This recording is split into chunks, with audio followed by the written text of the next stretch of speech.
আমরা যখন বইপত্র, পেপার অথবা কোনো নথিপত্র পড়ি, তখন সেই বই অথবা নথিপত্রে কিন্তু দুটো পৃষ্ঠা থাকে, ডান দিকের পৃষ্ঠা এবং বাম দিকের পৃষ্ঠা।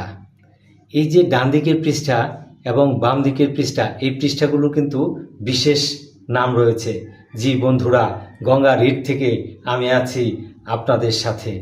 এই যে আমরা যে কোনো বই অথবা পেপারে বা যে কোনো নথিপত্রে যে আমরা এই যে ডান দিকের পৃষ্ঠা এবং বাম দিকের পৃষ্ঠা দেখি, এই পৃষ্ঠাগুলোর বিশেষ নাম আছে।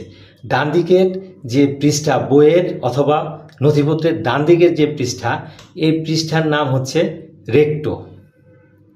জি, আমি আবারও বলছি, যে কোনো বই, পেপার অথবা নথিপত্রের ডান দিকের যে পৃষ্ঠা, এই পৃষ্ঠার নাম হচ্ছে রেক্টো। রেক্টোতে সাধারণত বিজোড় সংখ্যাগুলো শোভা পায়, যেমন 1, 3, 5, 7 ইত্যাদি। আর বাম দিকের যে পৃষ্ঠা রয়েছে, সেই পৃষ্ঠার নাম হচ্ছে ভার্সো। ভার্সোতে সাধারণত জোড় সংখ্যাগুলো শোভা পায়, যেমন 2, 4, 6, 8 ইত্যাদি। এই রেক্টো এবং ভার্সো শব্দটি ল্যাটিন শব্দ রেক্টাস এবং ভার্সাস থেকে এসেছে। ল্যাটিন রেক্টাস শব্দের অর্থ হচ্ছে ডান দিকে, অর্থাৎ ডানে, অর্থাৎ ডান দিকে যা লেখা থাকে সেটাকে বলা হয় রেক্টো।